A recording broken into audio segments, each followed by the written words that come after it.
friends, good morning. Welcome to Abhiyan Civil Services. In this video, we will discuss this day 1 solution of modern India history, which was given yesterday in English. Hindi, I will make a separate video for Hindi medium students. Let us see the first question. What type of reforms of Cornwallis did in Indian administration? Discuss in brief.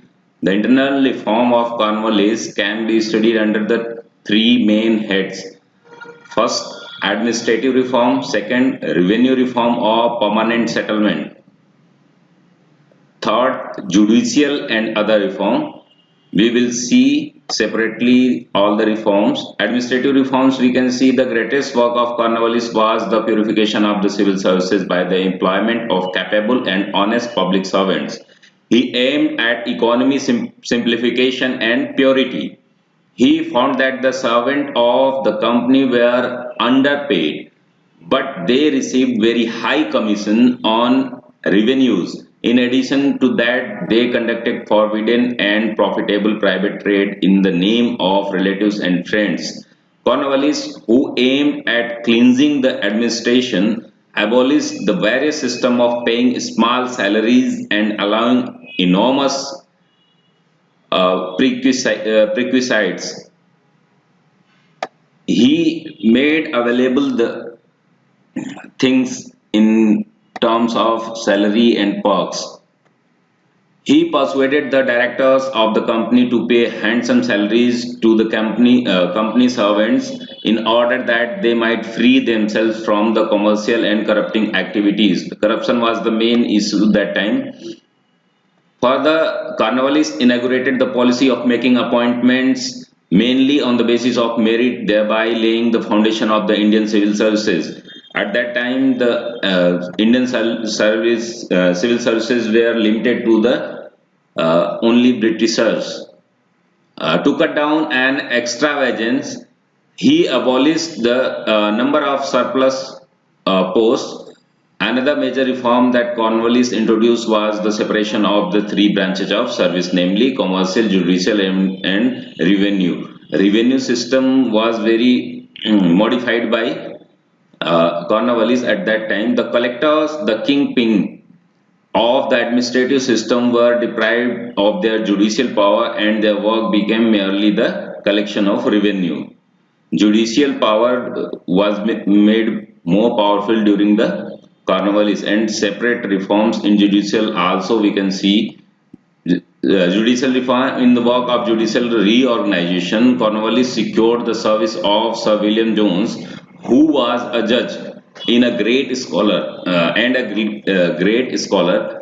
Civil and criminal courts were completely reorganized. At the top of the judicial system, the highest civil and criminal courts of appeal, namely Sadar Divani Adalat and Sadar Nizamat Adalat, were functioning at Calcutta. Both of them were presided over by the Governor General of his council. There were 4 provincial courts of appeal at Calcutta, Decca, Murshidabad and Patna, each under the 3 European judges assisted by the Indian advisors. District and city courts functioned each under the European judge. Every district was provided with a court. As already started, Cornwallis had taken away from the collectors of their judicial power and made them solely responsible for the collection of revenue. As a result, of district judges were appointed. The judicial system at the district level were modified by the Cornwallis. Indian judges or munsifs were appointed to all the courts at the bottom of the judicial system. In criminal cases, Muslim law was improved and followed. In civil cases, Hindu and Muslim laws were followed according to the religion of the litigants. In suits between Hindu and Muslim, the judge was the deciding authority. Cornwallis was merciful by the temperament. He hated harmless punishment and abolished those like the mutilation and the trial by the order. Next point we can see the Cornwallis was better known as the lawgiver. that as the administrator, with the help of his colleague George Barlow, Cornwallis prepared a comprehensive code covering the whole field of administration, judicial, police, commercial, and fiscal. The code was based upon the principle of the Montesquieu, the separation of power. You have to read the separation of power and polity, which was popular in the West in 18th century. In order to curb the execute exercise of the authority, Cornwallis made all officials answerable to the courts. Police reform was also an important role that time. The effective implementation of judicial reform required the reorganization of police administration. The district judge controlled the police. Each district was divided into thanas and police circles, each of which was about 20 square miles. It was placed under the Indian officers called the daroga, which is also present time, who was ably assisted by many constables. However, the police organization was not effective. In the words of the Marshman, the Daroga enjoyed the almost unlimited power of the extortion and became the scourge of the country. Other reforms we can also see during the Cornwallis reform, the Board of Trade, which managed the commercial investment of the company.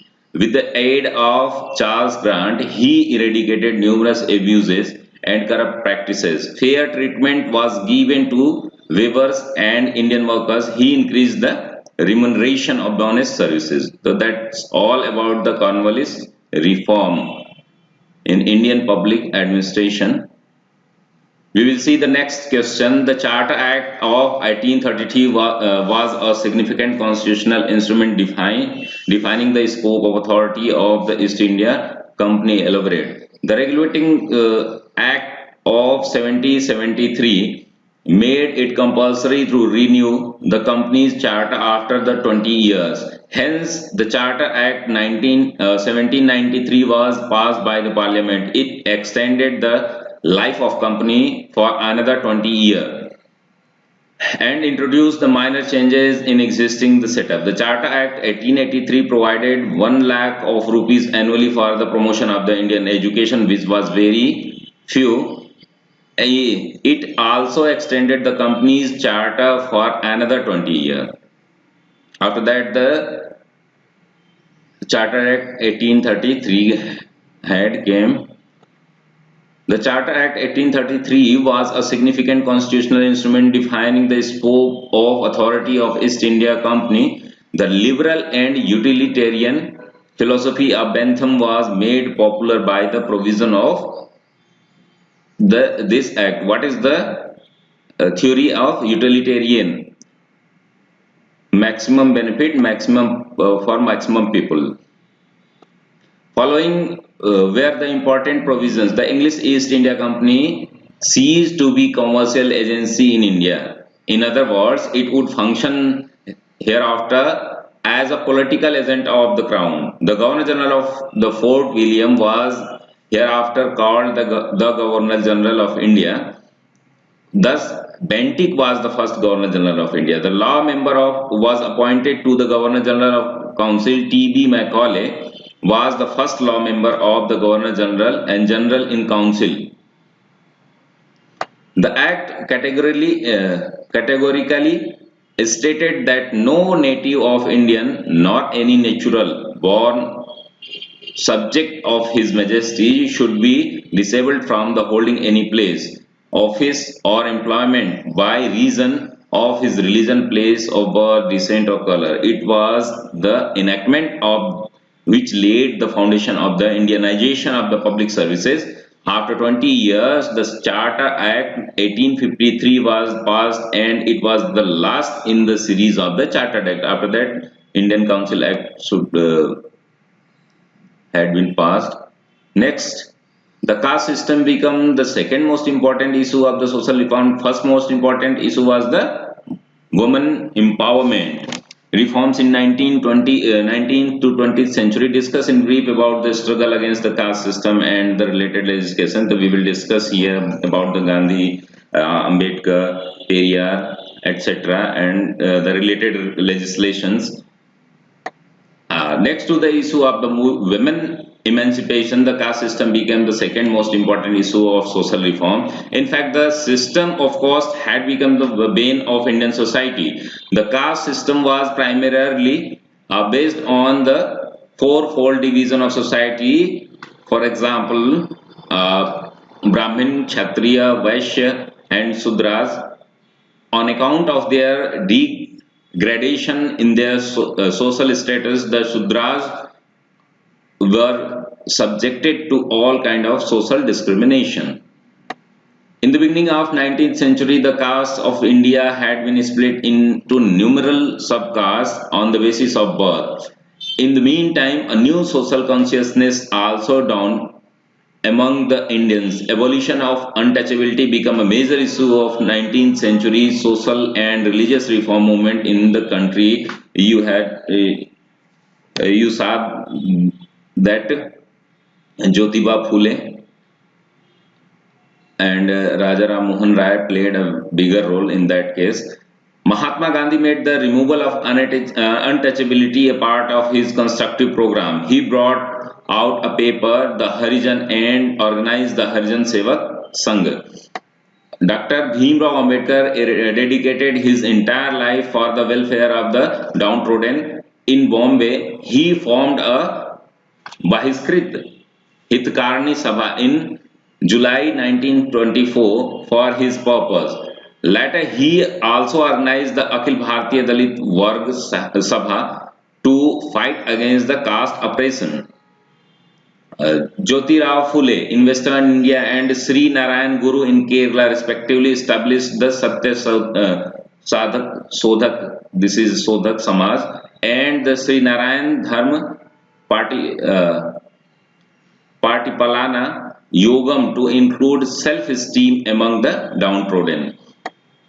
In the Madras Presidency, also beginning of 20th century, witnessed the rise of self-respect movement of Periyar EVR. In order to eradicate the evil practice, many other individuals and constitutional efforts were also made. These movements were directed mainly in removing the disabilities suffered by the Harijans and regards of drawing of water from public wells, getting entry into temples, admission into the schools.